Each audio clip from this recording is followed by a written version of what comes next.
Ladies and gentlemen, good evening and welcome back to our YouTube channel once again. And it is my hope and prayer that this video is actually going to find you guys in good health. Personally, I am fine. As you can see, Kisumu is also fantastic. And maybe you could also let me know where you're watching the video from.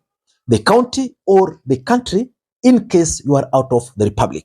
And for this particular video, ladies and gentlemen, kindly let me know the county you are watching us from, because I want to know where you actually watched the State of the Nation address.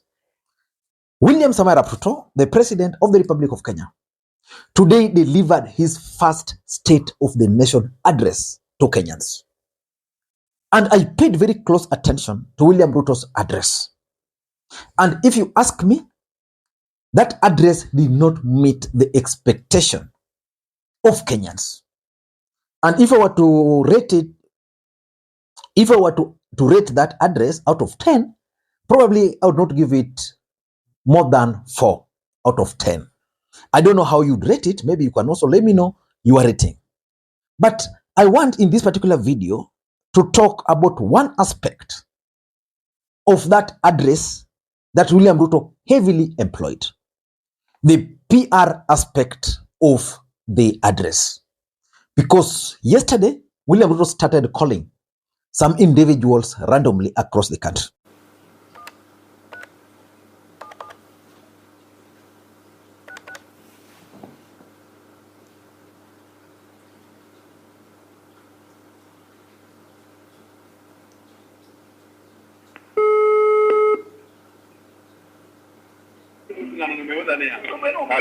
Halo? Yes. Habari yako ndugu? Salama sana. Mimi naitwa William Ruto, naomba kuongea na Anyanga. Yes, mimi sana. Oh, bwana Ugutu ujambo? Jambo right. How is Homa Bay? Homa Bay ringo sana. Niko poa. Habari za Kisii? Kisii kwa salama kabisa mheshimiwa. Uko Kisii sehemu gani wewe? Mimi niko katika sehemu ya Kisii kwa Simbarati. Oh, location gani ile ama no ward gani ama constituency gani? Tuko na ward ya Bobaracho. In his speech today, he quoted some of those individuals. And from early morning, it was clear that this was going to be fireworks. One of the ODM nominated senators, Senator Hezena, this is what she posted in the morning, that sitting still through 3 hours of lies to Kenyans, I'd rather graze my chickens and wash their feet. So basically, the young senator was telling Kenyans that for her, she was not going to be at the Senate or at Parliament, at the National Assembly, to listen to William Ruto's lies. If you go to Twitter today, the trending list will actually shock you. Let me just refer you to those trending lists so that you can understand something. If you go to trending list on Twitter, let me just get you to what was trending on Twitter. What was trending on Twitter? Yeah, okay, if you go to trending list, the first item, at the time I took this screenshot, was useless. The second one was the State of the Nation. The third one was lies. The fourth one, Itumbi. Itumbi was trending because he had started sharing, because generally Itumbi is the only person who is currently supporting William Ruto online, known. Then the last one at number 5 was Mandamano. That was at the peak when William Ruto was actually addressing the nation. Then after he had finished, now this is what was trending. Liar at number 1, because when he was addressing liar was number 3. Now liar was number 1. State of the Nation was number 2. You would have expected State of the Nation to be number 1. Then that State of the Nation was trending at number 2 alongside National ID and Transforming Nation 2023. I think Transforming Nation was the trend list. Was the trend which his team was trying to push. And then Useless was there. Zakayo Mtoza Ushuru was there. And Kainde, that was for Kawira. So it means Kenyans generally are calling William Ruto a liar. And the truth of the matter is that if you go to Twitter, most Kenyans were actually sharing clips of Uhuru Kenyatta. How Uhuru Kenyatta won them. And for me, that is something that should actually worry William Ruto more than any other thing. Hakuna kitu natafuta. Hakuna kitu natafuta. Na ndipo naambia wa Kenya, fikirieni. Think how you want to plan your future. Sisi hatutaki tuwe na dunia ambaye wa Kenya watakuwa wanagawanyika. And then at the same morning, this is what Edwin Sifuna posted, because I want to talk about the aspect of the PR that I think really fell on the face of William Ruto. This is what Edwin Sifuna was posted in the morning. The standing orders requires that the head of state in an address to parliament be heard in silence. Two problems. One, Ruto cannot be trusted to paint the true picture of the state of the nation, which, as you know, is there. Number two, I cannot sit quietly listening to lies. And he's concluding, for these reasons, and out of respect for the institution of parliament, I shall not attend the State of the Nation address. So which means Edwin Sifuna also did not attend that State of the Nation address. And indeed, majority of Kenyans also just went on with their activities as usual. But from morning, you could tell that William Ruto was going to apply heavily propaganda and heavily PR. And just like this former vice president of Zambia once warned us, you cannot rule Kenya or you cannot run a country using lies and propaganda. Open economy with market determination of prices, exchange rate movements are the most important indicator of underlying macroeconomic fundamentals. As the saying goes, when in doubt, observe the exchange rate. The lesson from history for governments is that you cannot manage the economy with propaganda.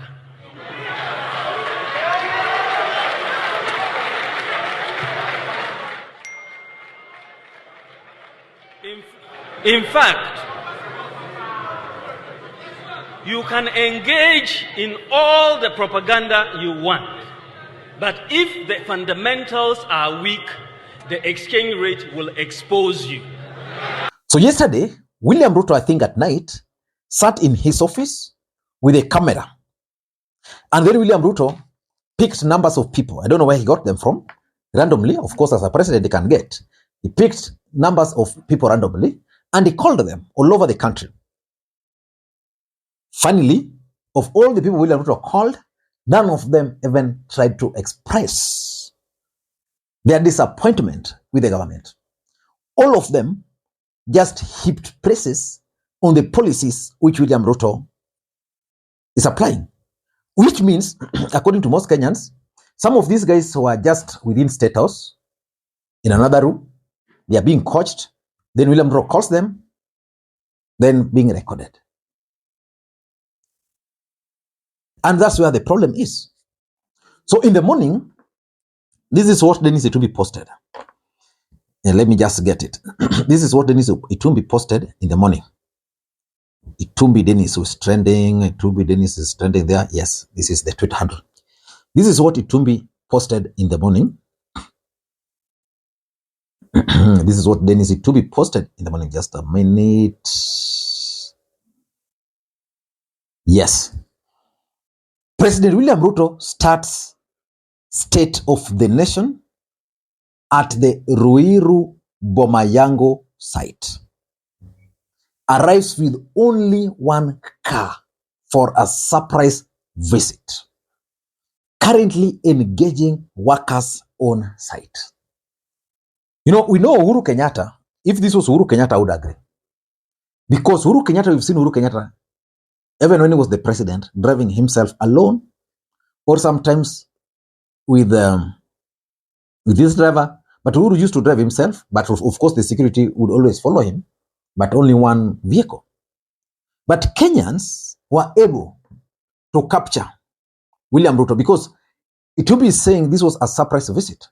But from the site, if you watch those videos from the site, you could see all the workers were in new helmets, new reflector jackets. So which means they were expecting Ruto. We know how Kenyan construction sites are. But the Kenyans were able to capture William Ruto entering this site. William Ruto was not in one car as Dennis Itumbe is trying to convince Kenyans. So which means the foundation of the State of the Nation address was based on lies. And that's why liar started trending and Itumbe that early in the morning. So watch this video and be the judge.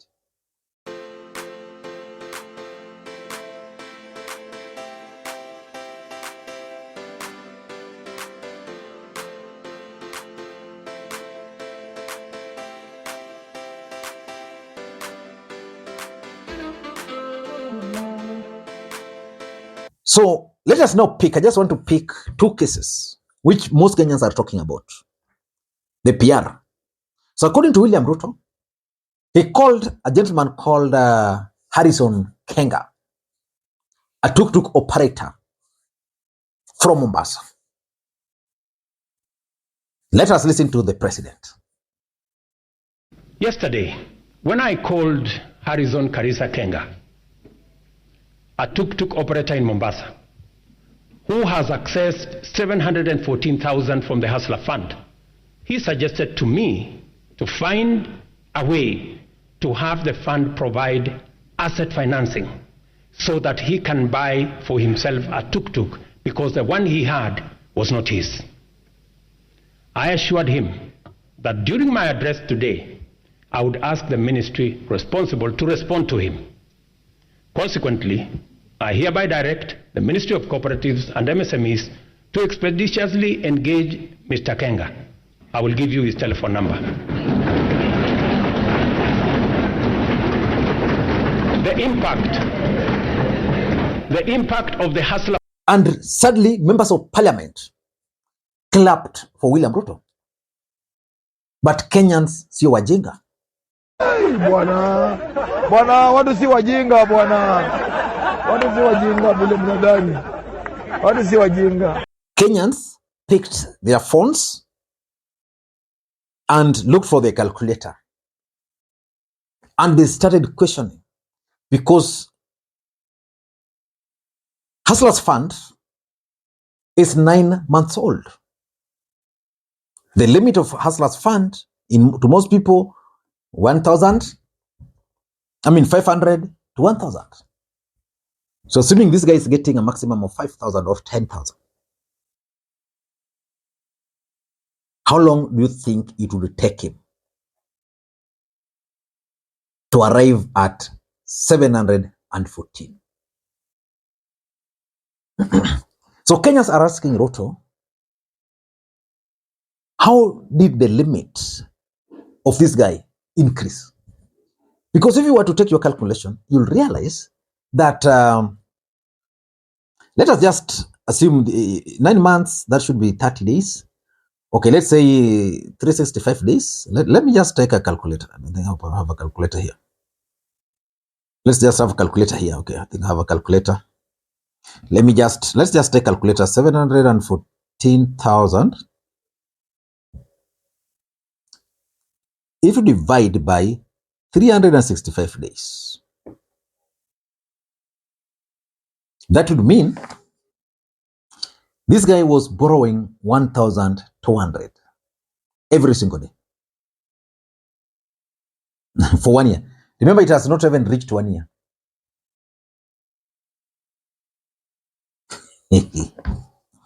Yeah. So the other question is, if this guy borrowed from Hustlers Fund within that short period, 714,000, and William Ruto explained that the guy told him the only challenge he's facing is that this fund needs to be changed into some asset finance, which is okay. The question Kenyans are asking, how come this guy borrowed 714,000, which is enough for 2 tuk-tuk, but still asking for a tuk-tuk because he's using someone's tuk-tuk? Doesn't make sense. So if this guy had borrowed this amount of money,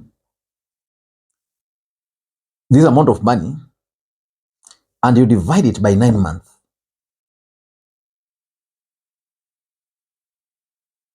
you get 79,000 per month. How many Kenyans are earning that kind of money? So which means the PR which William Ruto intended to use actually backfired.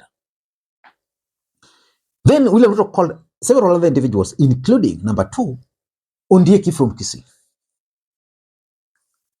According to Ruto, Ondieki has actually borrowed 1.7 million from Hustlers Fund. Maybe not once, but several. Because he's a businessman.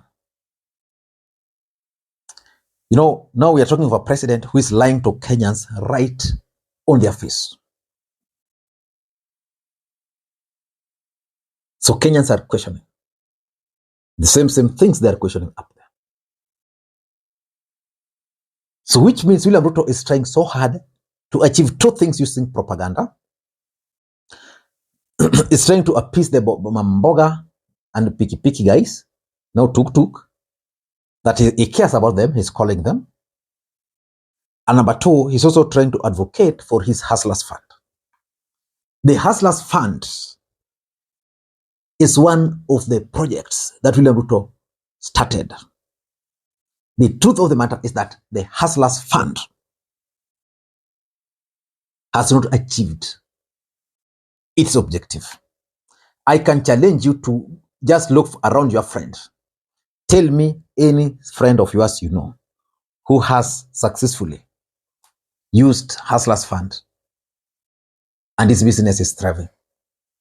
Most business people are using Fuliza. That's what they know. And that's what Ruto tried to kill by Hustlers Fund, because Fuliza was associated with Uhuru Kenyatta. Uhuru Kenyatta's bank. So Fuliza is still there. You are you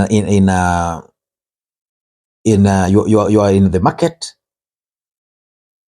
You are getting your goods. You are less with the 5,000. Fuliza chap.